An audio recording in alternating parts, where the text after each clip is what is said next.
परतत्वे सदा लीनो गुरुदेव समन्वया यो धर्मस्थापनरतो वीरेशं तं नमाम्यहम् वीरेशं तं नमाम्यहम् वीरेशं तं नमाम्यहम्।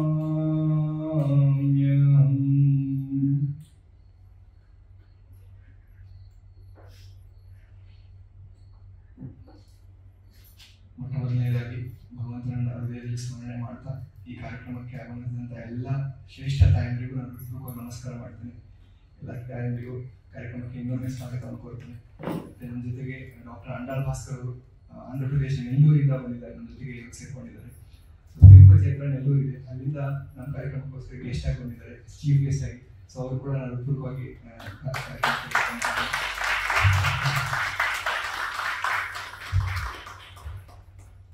ಈ ಕಾರ್ಯಕ್ರಮದ ಕೇಂದ್ರ ಬಿಂದುವಾದಂಥವ್ರು ಯಾರು ಅಂತಂದ್ರೆ ನಿಮ್ಮ ಹೊಟ್ಟೆಯಲ್ಲಿರುವಂತಹ ಶ್ರೇಷ್ಠ ಮಕ್ಕಳು. ಆ ಶ್ರೇಷ್ಠ ಮಕ್ಕಳಿಗೂ ನಾನು ಹೃತ್ಪೂರ್ವಕವಾಗಿ ನಮಸ್ಕಾರವನ್ನು ಮಾಡ್ತಾ ನನ್ನ ಮಾತುಗಳನ್ನ ಶುರು ಮಾಡಿದೆ.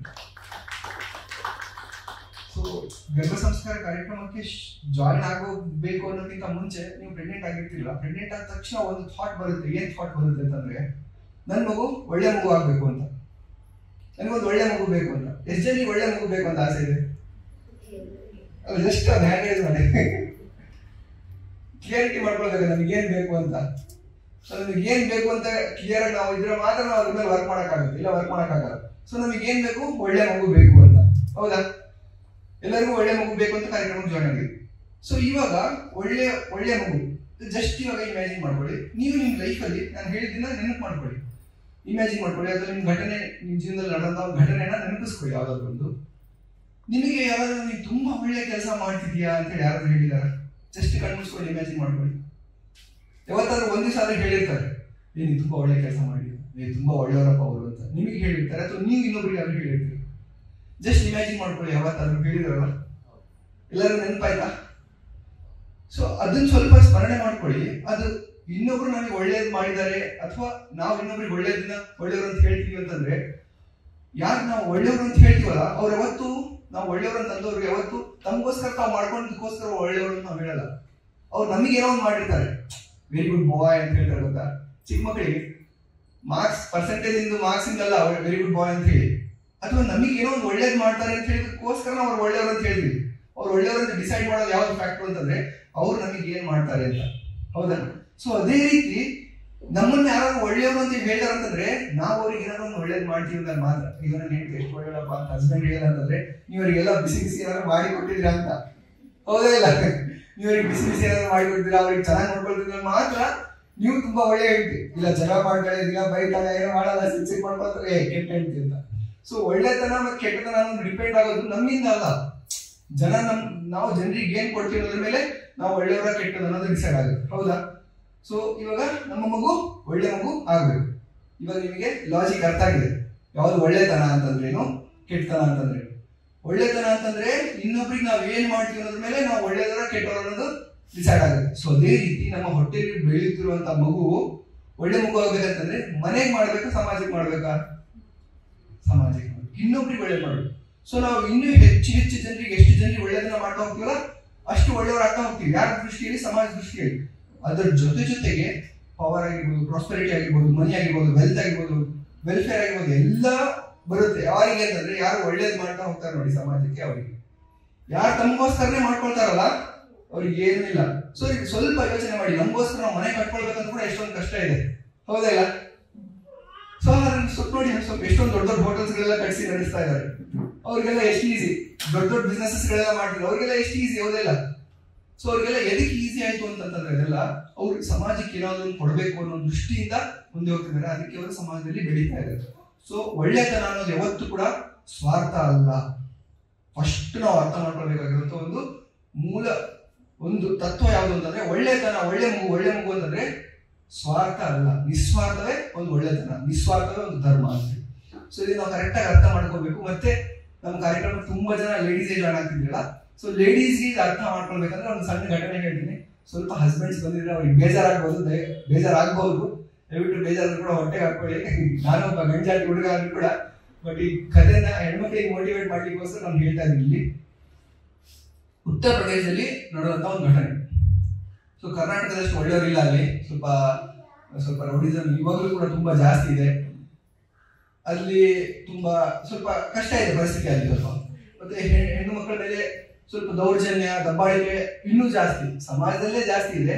ಇನ್ನು ಮನೆಯಲ್ಲಿ ಹೆಣ್ಣು ಮಕ್ಕಳ ಮೇಲೆ ಇನ್ನೂ ದಬ್ಬಾಳಿಕೆ ಜಾಸ್ತಿ. ಇಲ್ಲಿ ತರ ಅಲ್ಲ, ಇಲ್ಲಿ ಅಂದ್ರೆ ಹೆಣ್ಮಕ್ಳೇ ಗಂಡನಲ್ಲಿ ದಬ್ಬಾಳಿಕೆ ಮಾಡ್ತಾರೆ, ಅಲ್ಲಿ ರಿವರ್ಸ್, ಗಂಡಸರು ಹೆಣ್ಣು ಮಕ್ಕಳ ಮೇಲೆ ದಬ್ಬಾಳಿಕೆ ಮಾಡ್ತಾರೆ. ಸೊ ಅದೇ ರೀತಿಯಲ್ಲಿ ಸಮಾಜದಲ್ಲಿ ಒಂದು ಕಾಮನ್ ಅದು. ಅದೇನು ಗಂಡ ನಿನಗೆ ಹೊಡೆದ ಅಂತಂದ್ರೆ ಅದೇನು ಕಾಮನ್, ಅದೇನು ದೊಡ್ಡ ವಿಷಯ ಅಂತ ಏನಿಲ್ಲ. ಗಂಡ ನಿನಗೆ ಹೊಡೆದ, ರಕ್ತ ಬಂತು ಅಥವಾ ಏನಾದ್ರು ಆಯ್ತು ಅಂತಂದ್ರೆ ಅದೇ ದೊಡ್ಡ ವಿಷಯ ಅಲ್ಲ, ಇಟ್ಸ್ ಓಕೆ, ಇಟ್ಸ್ ಕಾಮನ್ ಅಂತ ನನಗೆ. ಅಷ್ಟು ಕಾಮನ್ ಅದು ಅಲ್ಲಿ ಒಂದು 20-30 ವರ್ಷದ ಹಿಂದ್ಗಡೆ.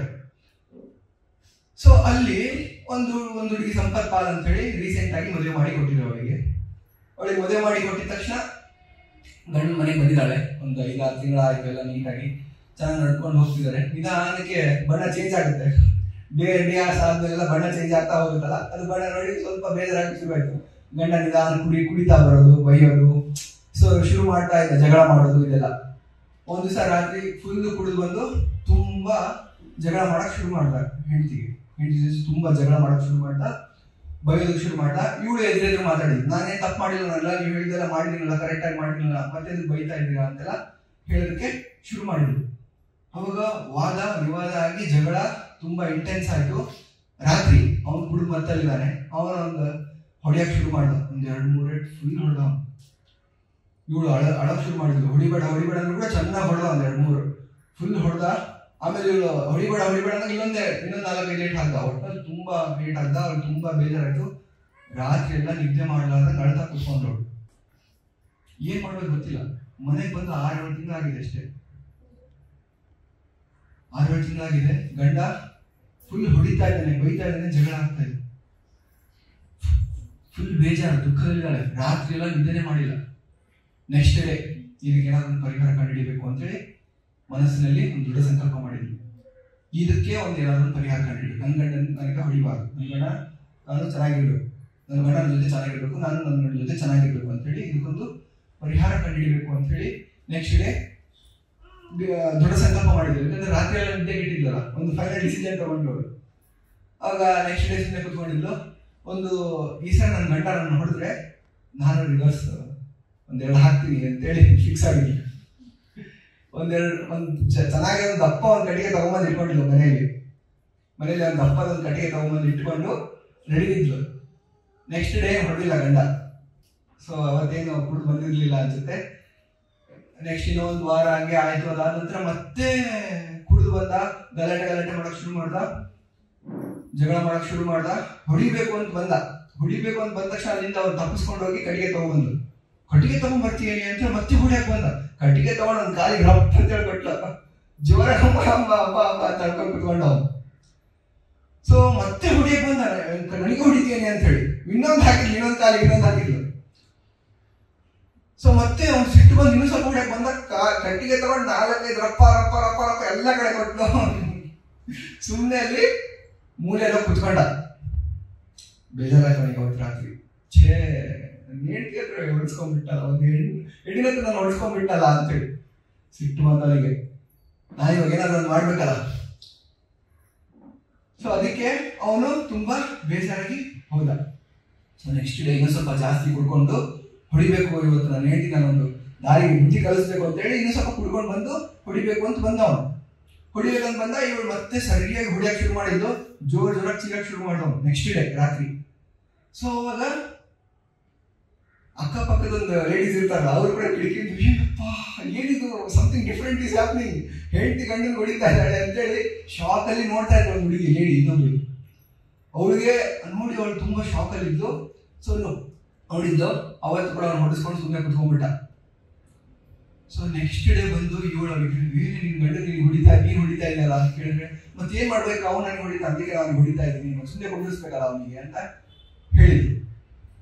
ಸೊ ಇವಾಗ ಅದಾದ ನಂತರ ಅವಳಿಗೂ ಸೊ ನನ್ನ ಗಂಡ ಕೂಡ ನನಗೆ ತುಂಬಾ ಹೊಡಿತಾನೆ, ನನಗೆ ಗಂಡಿಗೆ ಏನ್ ಮಾಡ್ಬೇಕು ಗೊತ್ತಾಗ್ತಿಲ್ಲ, ಮತ್ತೆ ಗಂಡ ದೇವ್ರ ಅಂತ ಹೇಳ್ತಾರಲ್ಲ, ಮತ್ತೆ ನಾವೇನ್ ಹೊಡಿಬೇಕು ಅಂತ ಕೇಳಿದ್ರು.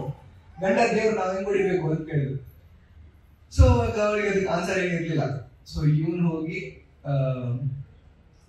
ಅವಳು ನಿನ್ ಗಂಡ ಹೊರಗೆ ಹೇಳು, ನಾನು ಬಂದು ನಿನ್ ಗಂಡಗೆ ಒಂದೆರಡು ಹಾಕ್ತೀನಿ ಅಂತ ಹೇಳಿದ್ರು. ಸೊ ಅದೇ ರೀತಿ ಅವನ ಗಂಡ ಕೂಡ ಯಾವಾಗಾದ್ರೂ ಹೊಡೆಯಕ್ ಬಂದಾಗ ಒಂದ್ 2-3 ದಿನ ಒಂದ್ ವಾರ ಬಿಟ್ಟು ಅವ್ರ ಗಂಡನಿಗೆ ಕೂಡ ಹೊಡೆಯಕ್ ಬಂದಾಗ ಇವರಿಬ್ರು ಸೇರಿ, ಇವ್ರು ಮತ್ತೆ ಅವ್ರ ಫ್ರೆಂಡ್ ಇಬ್ರು ಸೇರಿ ಅವ್ರ ಗಂಡನಿಗೆ ಸರಿಯಾಗಿ ಹೊಡೆದ ಮೂಲೆಯಲ್ಲಿ ಕುಂದಿರ್ಸಿದ್ರು. ಸೊ ಇಬ್ರಾದ್ರು, ಒಬ್ರಿದ್ದವರು ಇವಾಗ ಇಬ್ರ ಲೇಡೀಸ್ ಆದ್ರು. ಸೊ ಇವರಿಬ್ರದ್ದು ಪ್ರಾಬ್ಲಮ್ ಸಾಲ್ವ್ ಆಯ್ತಲ್ಲ, ಗಂಡನ ಶಾಂತ ಆದ್ರು. ಹೊಡಿಸ್ಕೊಂಡ್ಮೇಲೆ ನನ್ನ ಹೆಂಡತಿ ಕೂಡ ನನ್ಗೆ ಹೊಡಿತಾಳೆ ಅಂತ ಹೇಳಿ ಶಾಂತ ಆದ್ರು. ಸೊ ಅದಾದ ನಂತರ ಇವರಿಬ್ರು ಜೊತೆ ಆಗ್ಬಿಟ್ರಲ್ಲ, ಅವನು ಗಂಡ ಫಸ್ಟ್ ಟೈಮ್ ಹೊಡೆದಿದ್ದಲ್ಲ, ಫಸ್ಟ್ ಟೈಮ್ ಹೊಡೆದವನು ಅವರು ಫ್ರೆಂಡ್ಸ್ ಒಂದು ಇಬ್ಬರನ್ನ ಕರ್ಕೊಂಡ್ ಬಂದಿದ್ದ. ಈಗ ಕುಡಿದು ನಾನು ಹೆಂಡತಿ ಬಾ ನಿಮಗೆ ಹೊಡೆಯಕ್ಕೆ ಅಂತ ಹೇಳಿ ಹೋಗಿ ತೋರ್ಸೋಣ ಅಂತ ಹೇಳಿ ಸ್ವಲ್ಪ ಆವಾಜ ಬರಲ್ಲ ಅಂತ ಹೇಳಿ ಅವ್ನು ಕರ್ಕೊಂಡ್ಬಂದು ಕುಡಿದು ಬಂದಿದ್ದಾರೆ. ಕುಡಿದವ್ರಿಗೆ ಸ್ವಲ್ಪ ಶಕ್ತಿ ಇರಲ್ಲ, ಸ್ವಲ್ಪ ಕಡಿಮೆ ಅಂತ. ಸೊ ಇಬ್ರು ಲೇಡೀಸ್ ಸೇರಿ ಇಬ್ರು ಸರಿಯಾಗಿ ಕಲ್ತಿದ್ರು. ಮೂವರು ಸುಮ್ಮನೆ ಅವರು ಏನಕ್ಕೆ ಇದನ್ನ ಬಾಯ್ ಬಿಟ್ಟಿಲ್ಲ ಹುಡುಗರು ಅಂತಂದ್ರೆ, ಹೊರಗೆ ಹೋಗಿ ಎಲ್ಲರ ಮುಂದೆ ಬಾಯ್ ಬಿಟ್ರೆ ಸೊ ಹುಡುಗಿಯರ ಹತ್ರ ಹೊಡಿಸ್ಕೊಂಡಿರಲ್ಲ ಅಂತ ಬೈತಾರೆ ಅಂತೇಳಿ ಯಾರಿಗೂ ಹೇಳಿಲ್ಲ. ಅಲ್ಲಿ ಪ್ರಾಬ್ಲಮ್ ಸಾಲ್ವ್ ಆಗ್ಬಿಟ್ಟು ಸೈಲೆಂಟ್ ಆಗ್ಬಿಟ್ರು ಹುಡುಗರು. ಸೊ ಇವರಿಬ್ರು ಜೊತೆಗಾಯ್ತಿಲ್ಲ. ಇವಾಗ ಇವರಿಬ್ರು ಸೇರ್ಕೊಂಡು ಅಕ್ಕಪಕ್ಕದಲ್ಲಿ ಯಾರಾದ್ರೂ ಲೇಡೀಸ್ ಇರ್ತಾರಲ್ಲ, ಅವ್ರ ಮನೇಲಿ ಗಂಡನ ಏನಾದ್ರು ಟಾರ್ಚರ್ ಕೊಡ್ತಾ ಇದಾರೆ ಅಂತಂದ್ರೆ ಅಲ್ಲಿ ಹೋಗಿ ಅದು ಪ್ರಾಬ್ಲಮ್ ಸಾಲ್ವ್ ಮಾಡಿ ಬರ್ತಾ ಇದ್ರು. ಈಗ 2 ಇದ್ದಿದ್ದು 4 ಆಯ್ತು, 4 ಇದ್ದಿದ್ದು 6 ಆಯ್ತು. 6 ಜನ ಆದ ತಕ್ಷಣ ಎಲ್ಲರೂ ಒಂದೊಂದು ಕಟ್ಟಿಗೆ ಇಟ್ಕೊಂಡು ರೆಡಿಯಾಗಿ ಕುತ್ಕೊಂಡಿದ್ರು. ಯಾರಾದ್ರೂ ಪ್ರಾಬ್ಲಮ್ ಆದ್ರೂ ಕೂಡ ನಾವು ಹೆಲ್ಪ್ ಮಾಡ್ತೀವಿ ಅಂತ ಹೇಳಿ. ಸೊ ಹಿಂಗೆ ಬರ್ತಾ ಒಂದು ಊರಲ್ಲೆಲ್ಲ ಅದೊಂದು ಹಳ್ಳಿ, ಆ ಹಳ್ಳಿಯಲ್ಲೆಲ್ಲರೂ ಲೇಡೀಸ್ ಎಲ್ಲ ಯುನಿಟಿ ಆಗೋಕೆ ಶುರು ಮಾಡಿದ್ರು. ಯುನಿಟಿ ಆಗ್ತಾ ಒಂದಾಗ್ತಾ ಯಾರ್ಯಾರ ಹಸ್ಬೆಂಡ್ಸ್ ದಬ್ಬಾಳಿಕೆ ದೌರ್ಜನ್ಯ ಮಾಡ್ತಾರಲ್ಲ ಅವ್ರ ಮೇಲೆಲ್ಲ ಹೊಡಿಯಲ್ಲ. ಇವಾಗ ಜಸ್ಟ್ ಒಂದು ಕಟ್ಟಿಗೆ ಹಿಡ್ಕೊಂಡು ಹೋಗಿ 10 ಜನ ನಿಂತ್ಕೊಳ್ತಾರೆ ಅಷ್ಟೇ. 10 ಜನ ನಿಂತ್ಕೊಳ್ತಾ ಗಾಡಪ್ಪ ನಾನು ಹೊಡಿಸ್ಕೊಳಲ್ಲ ಅಂತೇಳಿ ಬೇಜಾರಾಗಿ ಸುಮ್ಮನೆ ಕುತ್ಕೊಂಡ್ಬಿಡ್ತಿದ್ರು ಗಂಡ ಅಂತ ಹೇಳಿ. ಆಮೇಲೆ ಒಂದು 50 ಜನರದ್ದು ಒಂದು ಸಂಘಟನೆ ಆಯ್ತಲ್ಲ, ಆ ಸಂಘಟನೆಗೆ ಹೆಸರೇ ಇರಲಿಲ್ಲ. ಅವ್ರು ಅದಕ್ಕೆ ಒಂದು ಸಂಘಟನೆಗೆ ಹೆಸರು ಕಟ್ಕೊಂಡ್ರು, ಗುಲಾಬಿ ಗ್ಯಾಂಗ್ ಅಂತ ಹೇಳಿ. ಇದ್ರ ಮೇಲೆ ಒಂದು ಮೂವಿ ಕೂಡ ಮಾಡಿದ್ದಾರೆ, ಲೇಡೀಸ್ ದಯವಿಟ್ಟು ನೋಡಿ ಅಂತ ನಾನು ಹೇಳಿ, ಯೂಟ್ಯೂಬ್ ಅಲ್ಲಿ ಇದೆ. ಗುಲಾಬಿ ಗ್ಯಾಂಗ್ ಅಂತ ಹೇಳಿ ಉತ್ತರ ಪ್ರದೇಶದಲ್ಲಿ ನಡೆದಂತ ಸತ್ಯ ಘಟನೆ. ಅವ್ರು ಇನ್ನೂ ಬದುಕಿದ್ದಾರೆ ಅವರೆಲ್ಲರೂ. ಸೊ 2006ರಲ್ಲಿ ಶುರು ಆಯ್ತು. ಸೊ ಇವಾಗ ಬೆಳೀತಾ ಬಂದು ಒಂದು ಹಳ್ಳಿಯಲ್ಲ, ಸುಮಾರು ಉತ್ತರ ಪ್ರದೇಶದಲ್ಲಿ ಎಲ್ಲ ಗುಲಾಬಿ ಗ್ಯಾಂಗ್ ಪೂರ್ತಿ ವಿಸ್ತಾರ ಆಗಿ 2,50,000 ಜನ ಮಹಿಳೆಯರು ಗುಲಾಬಿ ಗ್ಯಾಂಗ್ ಜೊತೆ ಸೇರ್ಕೊಂಡಿದ್ದಾರೆ. ಸೊ ಇದರಿಂದ ನಾನು ಏನಕ್ಕೆ ಈ ಪಾಯಿಂಟ್ ನಲ್ಲಿ ಹೇಳ್ತಾ ಇದ್ದೀನಿ ಅಂತಂದ್ರೆ, ಯಾವಾಗ ನಾವು ಒಬ್ಬರೇ ಇರ್ತೀವಲ್ಲ ಸಮಸ್ಯೆಗಳು ಜಾಸ್ತಿ. ಯಾವಾಗ ನಾವು ಸಂಘಟಿತವಾಗಿರ್ತೀವಲ್ಲ, ಒಂದು ಟೀಮ್ ಆಗಿರ್ತೀವಲ್ಲ, ಸಮಸ್ಯೆಗಳು ಕಡಿಮೆ.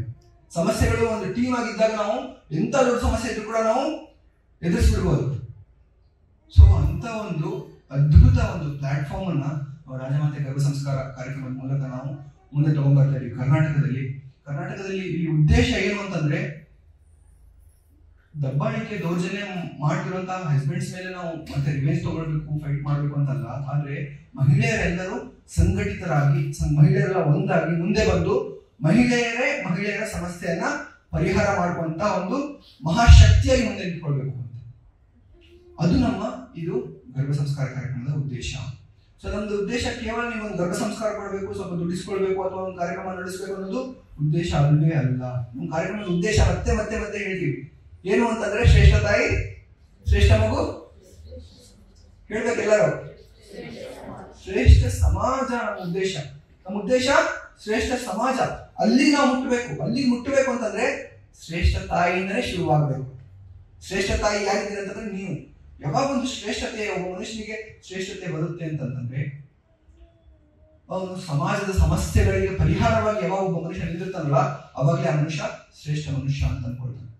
ಸೊ ಅಂತ ಒಂದು ಅದ್ಭುತವಾದಂತಹ ಒಂದು ಶಕ್ತಿಯಾಗಿ ನಾವು ಹೊರಹೊಮ್ಮಬೇಕು. ಮಹಿಳೆಯರೆಲ್ಲರೂ ಮುಂದೆ ಬರಬೇಕು, ಜ್ಞಾನಿಗಳಾಗಬೇಕು, ಗುರುಗಳಾಗಬೇಕು, ಟೀಚರ್ಸ್ ಆಗಬೇಕು.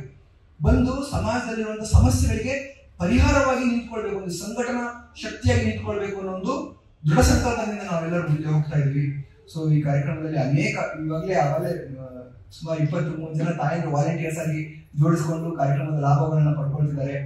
ಒಬ್ರು ಇನ್ನೊಬ್ರಿಗೆ ಹೆಲ್ಪ್ ಮಾಡ್ತಿದ್ದಾರೆ. ನಾವೊಂದು ಮಾತು ಕೇಳಿದೀವಿ, ಒಂದು ಗಾದೆ ಮಾತು, ಹೆಣ್ಣೆ ಹೆಣ್ಣಿಗೆ ಶತ್ರು ಅಂತ ಹೇಳಿ, ಹೌದಾ? ಸೊ ಅದನ್ನು ಪ್ರತಿಯೊಬ್ಬರ ಮನೆಯಲ್ಲಿ ಕೂಡ ನೀವು ನೋಡ್ತಾ ಇರ್ತೀರಾ, ಅದು ನಡೀತಾ ಇರುತ್ತೆ. ಸೊ ಇಲ್ಲಿ ನಮ್ಮ ಕಾರ್ಯಕ್ರಮದ ಉದ್ದೇಶ ಹೆಣ್ಣೆ ಶತ್ರು ಅಲ್ಲ, ಹೆಣ್ಣೆ ಹೆಣ್ಣಿಗೆ ಮಿತ್ರಳಾಗಬೇಕು, ಹೆಣ್ಣಿನ ಸಮಸ್ಯೆಗಳನ್ನ ಪರಿಹಾರ ಮಾಡುವಂತ ಒಂದು ಶ್ರೇಷ್ಠ ಶಕ್ತಿ ಆಗಬೇಕು ಅಂತ ಹೇಳಿ ನಮ್ಮ ಕಾರ್ಯಕ್ರಮದ ಉದ್ದೇಶ ಇದೆ. ಒಂದು ಶ್ರೇಷ್ಠ ಸಮಾಜ ಕಟ್ಟಬೇಕು ಅಂತಂದ್ರೆ ನಾವೆಲ್ಲರೂ ಒಂದಾಗಬೇಕು. ಅವೆಲ್ಲರೂ ಒಂದಾಗಿ ಮುಂದೆ ನಿಂತು ಸಮಾಜದ ಒಂದು ಸಮಸ್ಯೆಯನ್ನ ಟಾರ್ಗೆಟ್ ಮಾಡಿ ಆ ಸಮಸ್ಯೆಯನ್ನ ಸಂಘಟನಾ ಶಕ್ತಿಯಾಗಿ ನಾವು ನಿಂತು ಸಾಲ್ವ್ ಮಾಡಬೇಕು. ಸೊ ರೀಸೆಂಟ್ ಆಗಿ ರಾಮ ಮಂದಿರ ಉದ್ಘಾಟನೆ ಆಗಿದೆ. ನಮ್ಮ ನೆಚ್ಚಿನ ಪ್ರಧಾನಮಂತ್ರಿಗಳಾದಂತಹ ಶ್ರೀ ನರೇಂದ್ರ ಮೋದಿಜಿಯವರ ಸ್ವರ್ಣ ಹಸ್ತಗಳಿಂದ ರಾಮ ಮಂದಿರ ಇನಾಗ್ರೇಷನ್ ಆಗಿದೆ.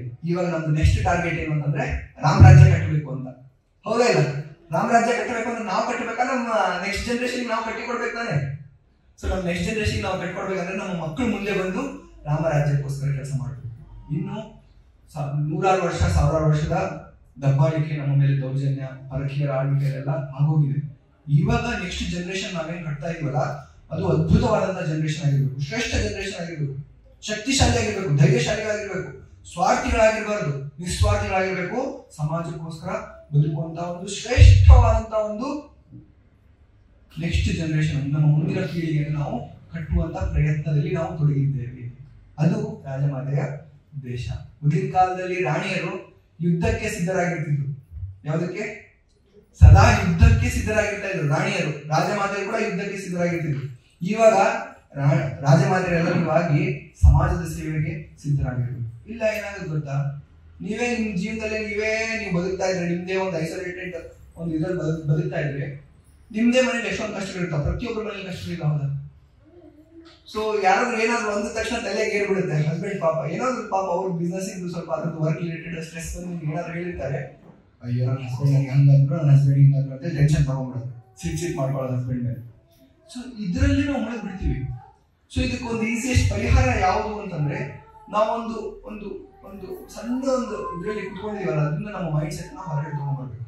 ಅದಕ್ಕೆ ತಗೊಂಡ್ಬರ್ಲಿಕ್ಕೆ ಒಂದು ಬೆಸ್ಟ್ ಪ್ಲಾಟ್ಫಾರ್ಮ್ ಯಾವುದು ಅಂತಂದ್ರೆ ಈ ಒಂದು ಸೇವೆ ನಿಮ್ಮನ್ನ ನಿಮ್ಮ ಮೈಂಡ್ ಸೆಟ್ ನ ಹೊರಗಡೆ ತಗೊಂಡ್ಬರ್ಬೇಕು.